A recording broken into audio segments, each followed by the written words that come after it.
Didac Faus va sortir a practicar la fotografia nocturna un dia de pluja de meteors a la colònia Sant Jordi, a Mallorca. Piteres al Mediterrani és una fotografia de llarga exposició captada amb una molt elevada sensibilitat a la càmera. Són 8 segons d'exposició i una ISO de 4000, amb un objectiu gran angular de 20 mil·límetres.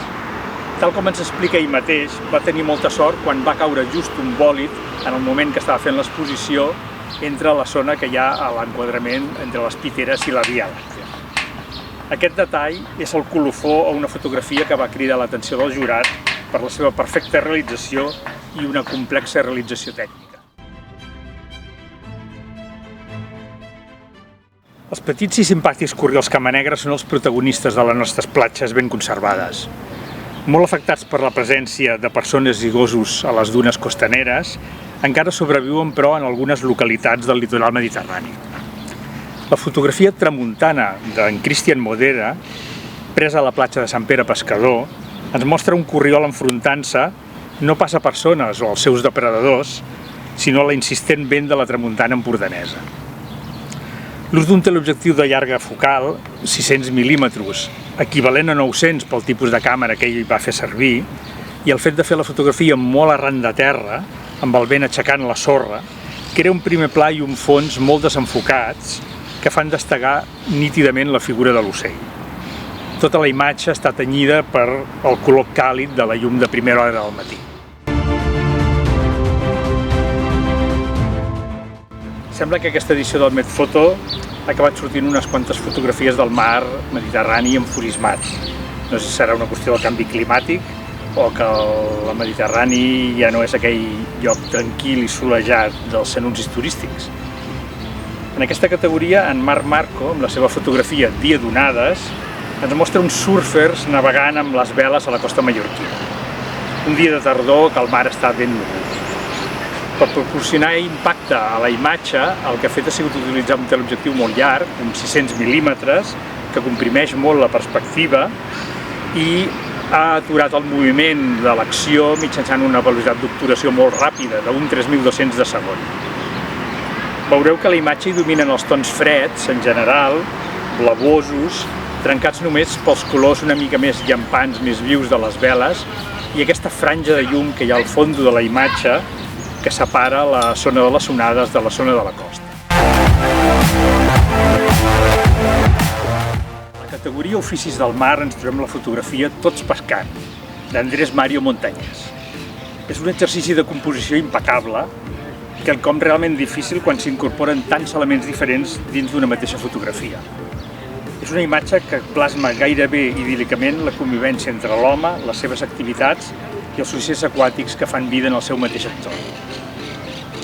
La fotografia, feta a l'hivern al Delta de l'Ebre, es divideix en dues parts. El terç superior està buit, d'un blau llis, i contrasta amb la porció inferior, plena de molts més elements.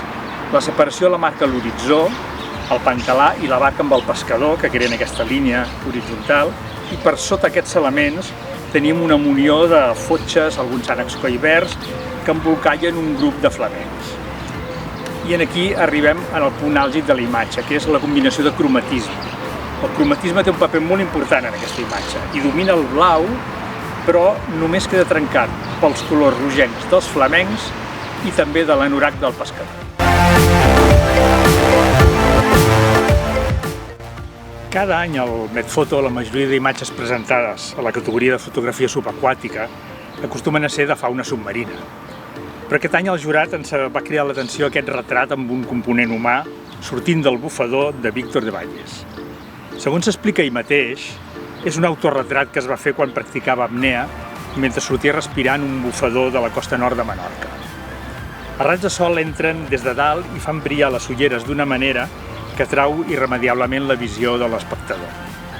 En una societat on cada vegada abunda més les imatges falsejades o directament inventades per ordenadors a través de la intel·ligència artificial, hem de reconèixer que el jurat vam haver de consultar l'arxiu RAW original de la càmera Sony per assegurar-nos que era una fotografia real sense manipulacions. Però com que l'original coincidia exactament amb la imatge processada, vam considerar que es mereixia el guardó per una imatge tan evocativa. Lamentablement, a la categoria de conservació i canvi climàtic, les fotografies presentades sovint ens donen més disgustos que no pas alegries. La impactant fotografia d'Héctor Gago a l'últim cant, feta a la costa de València, ens mostra la impotència de la policia davant d'una causa perduda, una balena japeruda varada a la costa.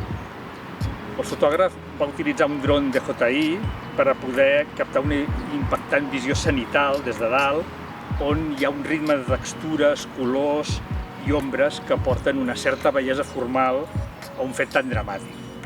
Fixeu-vos també en la gradació del blau verdós que comença per la cantonada inferior dreta i que va canviant cap a ocres cap a la cantonada superior esquerra. Aquest any, Pluja a l'horitzó, de Josep Baró, és la guanyadora per decisió del jurat. No penseu que el jurat sempre estem d'acord amb tot, Hi ha moltes discussions, debats, diferències d'opinió, però en cada categoria al final anem arribant a un consensos, una negociació i doncs, tot i que hi ha criteris diferents des del punt de vista fotogràfic, sempre és qüestió d'acabar coincidint amb una guanyadora. En aquest cas, aquesta fotografia la va fer el Josep Baró amb el seu iPhone en una sortida a anar a pescar calamars davant l'espigó del port de l'Escala, i ha sabut copsar un moment molt atractiu, no? Just com abans o després d'una tempesta, en el que es veu tota aquesta nuvolada opressiva de tempesta sobre del mar i rematada per aquest arc de Sant Martí tan bonic i tan esperançador que tenim a la part baixa de la imatge. El certamen Medfoto evoluciona d'any en any i intentem anar introduint algunes novetats que pensem que poden millorar-lo, no? I aquest 2023 estem molt satisfets d'haver introduït una categoria nova, que és la de relat fotogràfic. D'alguna manera, en els concursos es presenten moltes imatges soltes que intenten plasmar un fet o mostrar un subjecte en una única imatge. Però un reportatge fotogràfic ben elaborat va molt més enllà i pot explicar una història més complexa, i ens encanten les històries. Dins dels seus treballs sobre la fauna autòctona, des de 2021 el fotògraf Edgar Madrenys col·labora amb la Fundació CRAM documentant les tasques de recuperació, alliberament i seguiment de tortugues marines que arriben a les costes catalanes. El reportatge ens mostra part dels treballs que realitzen, com les intervencions a dues tortugues babaues ferides, una per un impacte amb una hèlix d'una embarcació i l'altra per haver-se empassat un ham de pesca, així com el marcatge, alliberament i el seguiment posterior que es fa dels exemplars ja recuperats i alliberats. És un treball molt fotoperiodístic, però que en cada una de les fotografies demostra una acurada atenció al punt de vista, l'enquadrament i la perspectiva. Al concurs Medfoto tenim dues categories especials. Són categories destinades a premiar d'alguna manera els fotògrafs locals més propers a el que és l'organització del Club Nàutic l'Escala i la Fundació Alive. En primer lloc tenim el premi de l'Escala. Entre els premis especials, l'Escala se l'endú aquest any Arnau Vergés amb llevantada a Montgó, feta amb la càmera d'un telèfon Samsung. Un dels avantatges dels telèfons és que avui dia tothom en du un a la butxaca i això permet documentar qualsevol succés que es produeixi en un moment determinat. Aquesta imatge ens mostra la imponent força del temporal de llevant de l'hivern de 2023 a la Torre de Montgó, a l'Escala, mostrant d'alguna manera la fragilitat de les construccions humanes enfront de la força de la natura desbocada.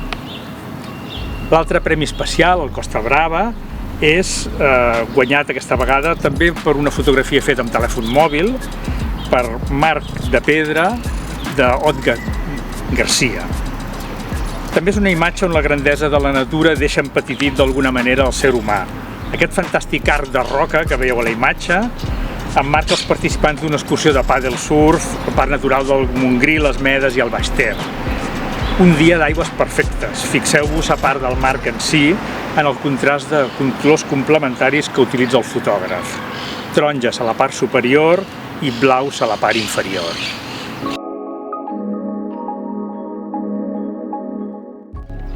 Després d'un bon debat entre els diferents membres del jurat, la fotografia que Medfoto ha considerat que mereixia el reconeixement com a màxim guardó d'aquest any 2023 és Nit de llamps a sa foradada de Marc Marco. La imatge capta de manera magistral una tempesta elèctrica sobre el mar Mediterrani vista des del mirador de sa foradada a l'illa de Mallorca.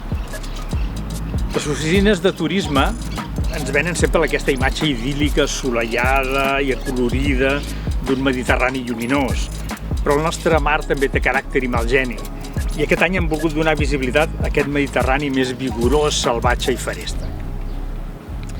Per captar tots els llamps caient sobre el mar en plena nit, el Marc va utilitzar una càmera Sony, una A7 IV, amb un objectiu gran angular i lluminós, un Sigma 14-24 2.8, i amb la càmera muntada en un trípode va fer una llarga exposició de 200 segons. 200 segons són entre 3 i 4 minuts aproximadament d'exposició. D'aquesta manera aconseguia captar diferents llamps caient dins la mateixa instantània.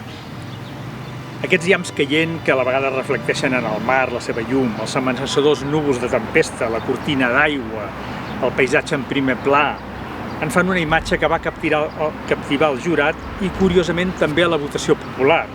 És la primera vegada que totes dues votacions coincideixen, la del jurat expert i la votació popular del públic en general, i per alguna cosa haurà sigut, no? Bé, res més, tan sols animar-vos a participar al Medfoto 2024, que ja estem treballant amb ell, doncs fins l'any que ve i bon estiu!